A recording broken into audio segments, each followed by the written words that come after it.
শুভেচ্ছা এবং স্বাগতম সবাইকে। আসসালামু আলাইকুম।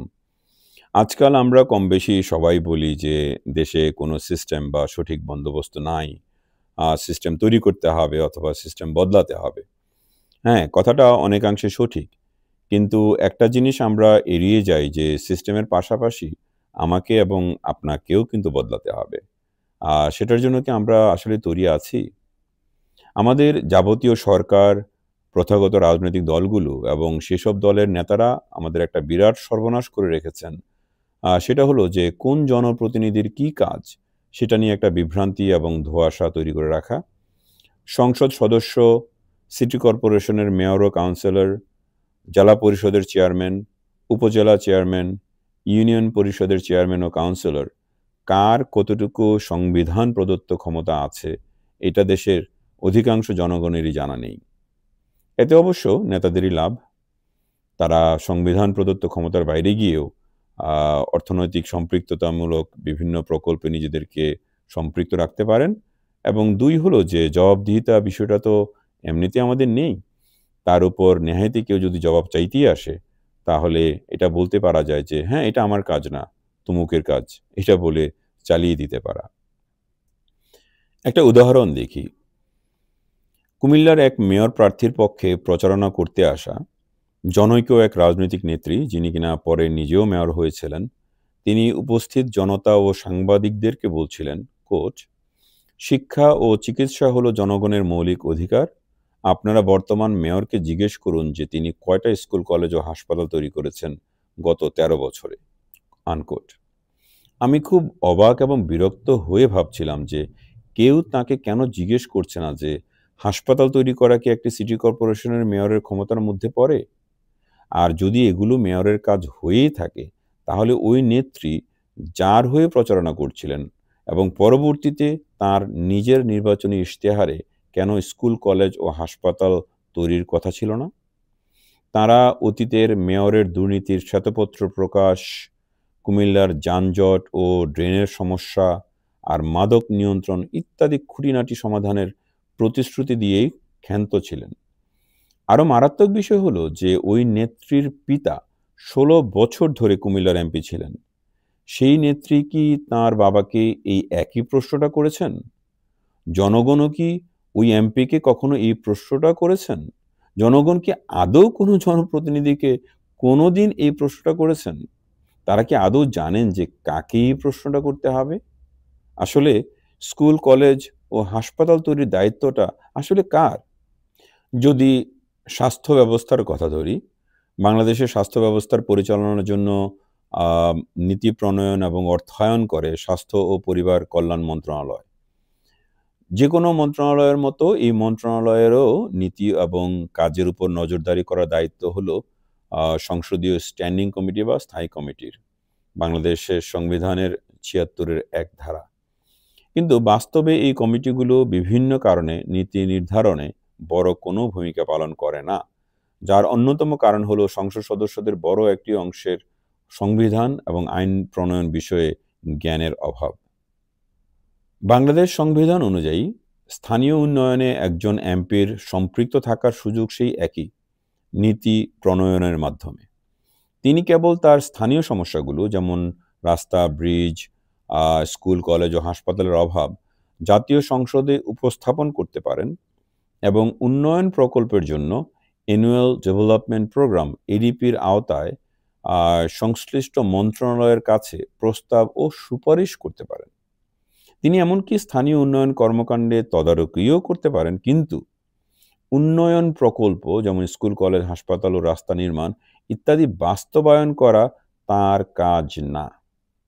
এবং মজার বিষয় হলো যে রাজনৈতিক এই বন্দোবস্ত মানতে হলে বাংলাদেশের হয়তো অর্ধেক রাজনীতিবিদ এমপি হতেই চাইবেন না। বাকি অর্ধেকও হয়তো ভিন্ন পেশা খুঁজবেন যখন সংবিধানের ৫৯-এর ২-এর গ-এর ধারাটি সম্পর্কে অবহিত হবেন, যেখানে বলা আছে, কোট, জনসাধারণের কার্য ও অর্থনৈতিক উন্নয়ন সম্পর্কিত পরিকল্পনা প্রণয়ন ও বাস্তবায়ন, আনকোট, এর দায়িত্ব হলো স্থানীয় সরকারের। কিন্তু দুঃখজনক সত্যি এটাই যে বাংলাদেশের সংবিধান অনুযায়ী এমপির কাজ মূলত আইন প্রণয়ন ও সরকারের জবাবদিহিতা নিশ্চিত করা হলেও বর্তমান রাজনৈতিক বন্দোবস্তে তারা স্থানীয় উন্নয়নের এক ধরনের রাজনৈতিক অভিভাবক বা গডফাদার হিসেবে অবতীর্ণ হন। বাংলাদেশে পেশাগতভাবে সংসদ সদস্যমুখী রাজনীতি করার আসল মজাটা হয়তো এখানেই। আমার সেই উদাহরণে ফেরত যাই। 17ই অগস্ট 2024-এর দৈনিক মানবজমিনে প্রকাশিত রিপোর্ট কুমিল্লায় মাফিয়া শাসন অনুযায়ী কুমিল্লা জেলার টেন্ডারবাজি, দখল, চাঁদাবাজি, সিটি কর্পোরেশন, ইপিজেড, হাসপাতাল, সামাজিক প্রতিষ্ঠান, সরকারি অফিস আদালত সবই সেই এমপির নিয়ন্ত্রণে ছিল। আর সেই এমপি তার একাধিক বক্তৃতায় বলেছেন তিনি কোন কোন স্কুল, কলেজ কিংবা হাসপাতালের জন্য গেল বছরগুলোতে কত টাকা বরাদ্দ এনেছেন। আমরা জানি সেই সংসদ সদস্য 5ই অগস্টে পালিয়ে যাবার আগ পর্যন্ত ব্যবসায়ী হলেও তিনি ছিলেন বিশেষত একজন ঠিকাদার এবং তার পালিত অধিকাংশ নেতাকর্মীর পেশাই হলো ঠিকাদারি। তাই হিসাব খুব সহজ।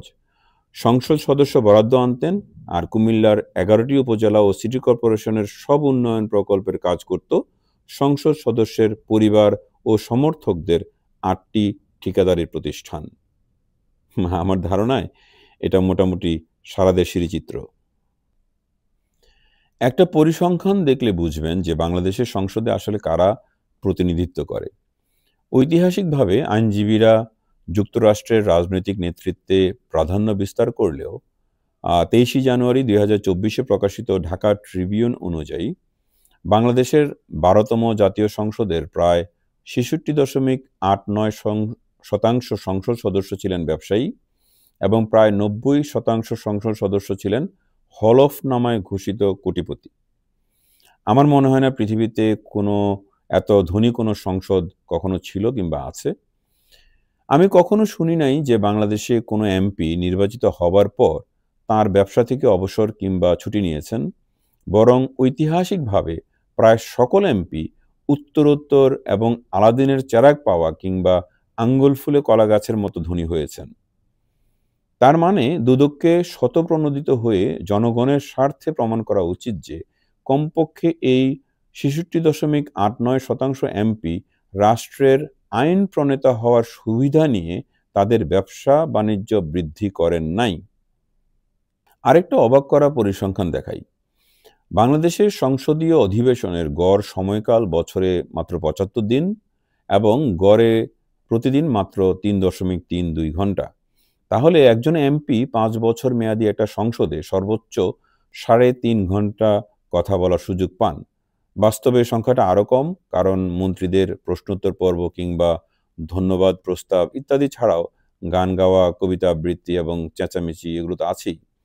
তো একজন ব্যাকবেঞ্চার এমপির কাছে তাই স্থানীয় সমস্যার চেয়ে জাতীয় সমস্যাগুলো তেমন গুরুত্ব পায় না এবং অধিকাংশ এমপি আইন প্রণেতা হিসেবে ভূমিকা না রেখে নির্বাচনী এলাকার প্রতিনিধি হিসেবে নিজেকে সীমাবদ্ধ রাখতে বাধ্য হন। 2015-তে তৎকালীন অর্থমন্ত্রীর একটি বক্তব্য দিয়ে শেষ করছি। তিনি বলেছিলেন, কোট, আমি এমপি বা মন্ত্রী হিসেবে যা করি তার প্রায় 90% তদবিরের সাথে সম্পর্কিত। এর মধ্যে 89% তদবির অন্যায়, অবৈধ। বাংলাদেশ প্রতিদিন, 13 অক্টোবর 2015। শেষ করছি আপনাদের প্রতি কিছু প্রশ্ন রেখে। আপনি আপনার এমপিকে আপনার এলাকার পৃষ্ঠপোষক ও সরকারের মধ্যে মধ্যস্বত্বাধিকারী হিসেবে নাকি আইন প্রণেতা হিসেবে দেখতে চান?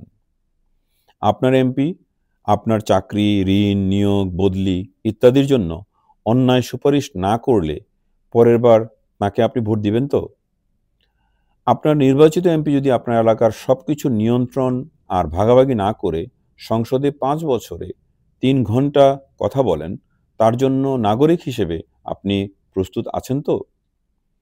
আপনার এমপি যদি জাতীয় ইস্যুগুলোতে বলিষ্ঠ অবদান রাখেন এবং সংবিধান মেনে আপনার এলাকার স্থানীয় উন্নয়ন কাজে সরাসরি সম্পৃক্ত না থাকেন, পরের বার আপনি তার সাথে আছেন তো?